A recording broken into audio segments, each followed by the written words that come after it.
Welcome back to the deep dive. Today, we're trying to make sense of some source material that's, well, it's pretty unique. Yeah, it's less a straightforward story and more like a philosophical horror show meets a really chaotic road trip. Exactly. We're diving into this first-person account of truly bizarre events, focusing on chaos, weird objects, and how reality itself just seems to fray at the edges. It's a serious challenge, honestly. The mission here is to pull out some clear ideas from sources that are, frankly, contradictory, visceral, and constantly shifting. We're looking at interdimensional conflict that's somehow both terrifying and deeply, deeply silly. And there's really only one place to start, isn't there? That first philosophical bomb the narrator, David Wong, drops on us, the axe riddle. Right, and the setup is just so casually horrific. David and his friend John have literally just chopped the head off some fanged guy with swastika tattoos, as you do. And they break the axe handle in the process. So David heads to the hardware store, tells the clerk the dark red stains are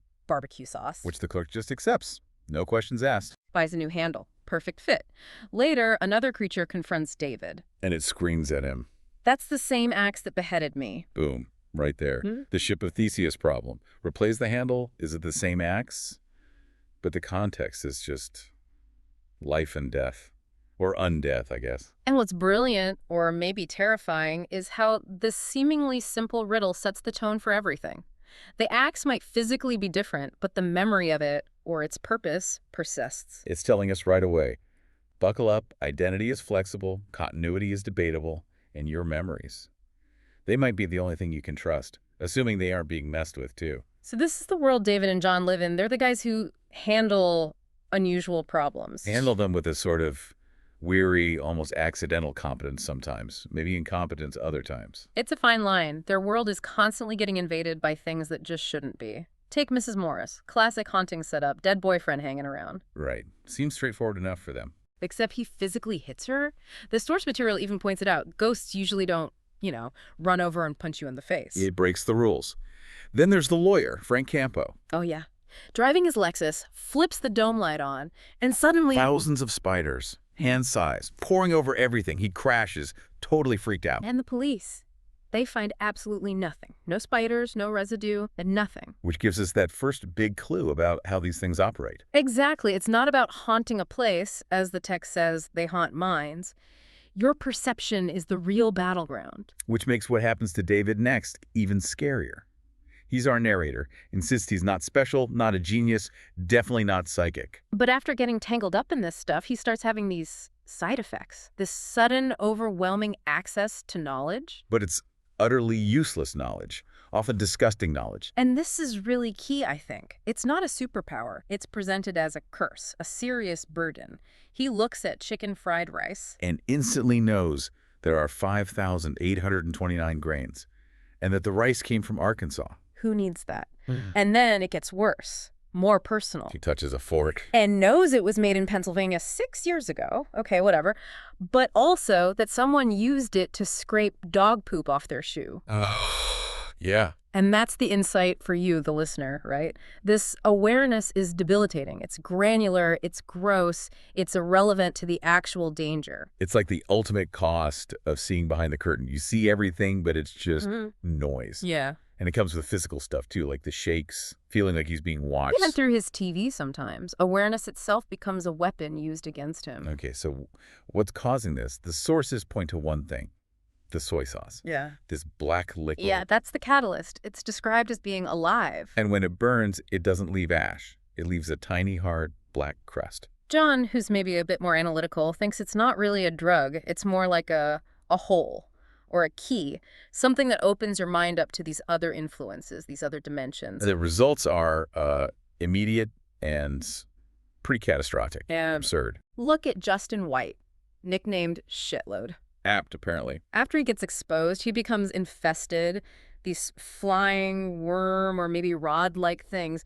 He's literally a walking hive. And critically, develops terrible taste in music, becomes a Limp Bizkit fan. Which might be the real horror, but he also gets a mission to create a giant interdimensional big-ass hole in Las Vegas. The scale just ramps up. And the creatures. There's something else. The Turkish monster, 7 feet tall, described as having a turkey head Sausage fingers. and shaved ham feet. It's like something designed by a committee with access to a deli counter, It's pure nightmare fuel, but it's so ridiculous you almost have to laugh. which seems to be a coping mechanism. And this thing, this walking pile of weirdness, how's it defeated? David gets it on a cell phone call with Dr. Marconi, this occult expert character. And just talking to Marconi makes the monster spontaneously combust. A polite chat. That's all it took. It just highlights the inconsistency, doesn't it? The rules are constantly changing. What worked once might not work again. Or maybe something totally random will work. Like right after that, we get maybe the most iconic communication method in the whole thing. John's missing. David's been exposed to a bit of the sauce himself. Needs guidance. Cell phone's broken, so how does John get in touch? Through a bratwurst. Yep, a bratwurst.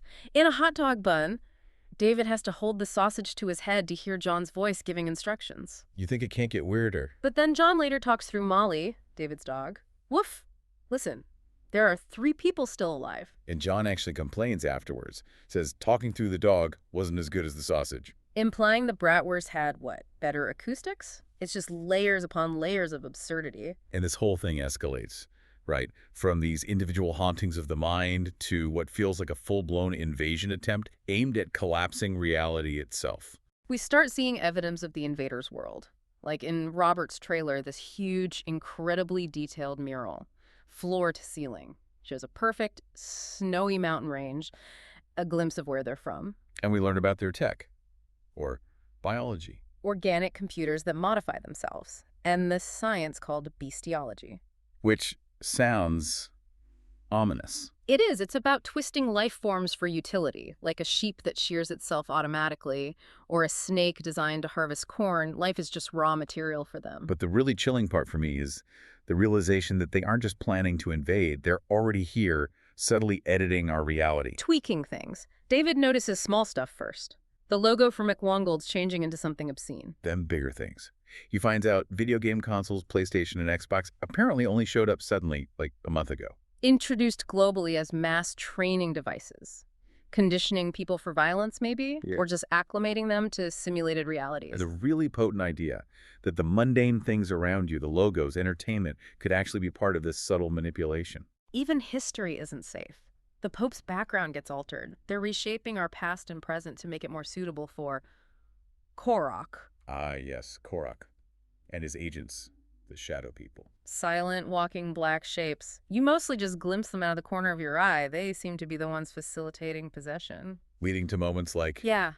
well, like the cop's mustache flying off his face. And attacking David like a little hairy bat. Just, yeah. And they serve Korok. Korok the slave master, Korok the famished. Descriptions paint him as this entity where whole populations of worlds just roil in his guts. Cosmic horror scale. But then David offers a different take. He concludes Korok isn't some ancient Lovecraftian god. He's just a big fucked up mess, maybe grown by a committee. It kind of deflates the cosmic dread, doesn't it? Turns the ultimate evil into something almost bureaucratic, a monstrous screw-up. Which leads us to the big showdown, Vegas. The Luxor Hotel. Shitload is trying to open that big asshole. They crash a seance being run by Dr. Marconi. And all hell breaks loose. Yeah. Literally, they fight these wig monsters. Wig monsters. Yeah, creatures whose limbs and parts detach and move independently, like animated horror movie props. And John's fighting them. Ow! With a folded chair. Doing a spot-on impression of Macho Man Randy Savage. Oh my God. The absurdity peaks. Horror and comedy just completely fuse, but there's a tactical point amidst the chaos of the monsters keep trying to get to the water, the fountains. Trying to get back to their source? Like Oh. the hole is a conduit. Seems like it. And somehow David and John manage to stop them, just barely. But the win is never clean, is it? Mm. There's always a cost. And here it's the theme of reality resetting, or maybe just memory failing. The soy sauce effects wear off. David wakes up. He's forgotten the whole Vegas trip. And reality conveniently patches the hole in his memory. With another absurdity, the newspaper reports that his dog, Molly, won $250,000 playing slots in Vegas. Right, because that's more plausible than interdimensional monsters. Reality prefers a palatable lie, even a ridiculous one. Even Amy, who was killed and came back during all this, looks at photos from the event later and just sees a picture of her in the empty room. The trauma, the truth, it just doesn't stick. But the biggest threat isn't forgetting. It's something David realizes later. It's that the invaders, Korok's forces, they can mess with time. They can reach back and change his past to punish him. They threatened to make Amy, his friend, die in a plane crash years ago. Just rewrite history. That changes everything. It's not just a fight now, it's ontological warfare. They don't need to kill him. They can just erase anything good from his past, make his entire life retroactively worse. Make his memories worthless. Constant potential retro punishment. And the final little detail you mentioned, the tattoo. The pi symbol on his big toe, Hmm. which is identical to the one he saw on a dead version of himself earlier in the story. Suggesting this isn't the first time. It's a cycle, a loop. He's trapped in this struggle. So, wrapping this deep dive up, we went from that simple axe riddle To full-blown interdimensional reality war fought with sausages and folding chairs. The core struggle seems to be about maintaining coherence, any coherence, in a universe designed for chaos. and it seems like a losing battle most of the time. So, if you're listening and you value being informed, seeking knowledge, what does this suggest? David's conclusion is pretty bleak. Trying to be a hero, trying to know what's going on, mostly just makes him a target.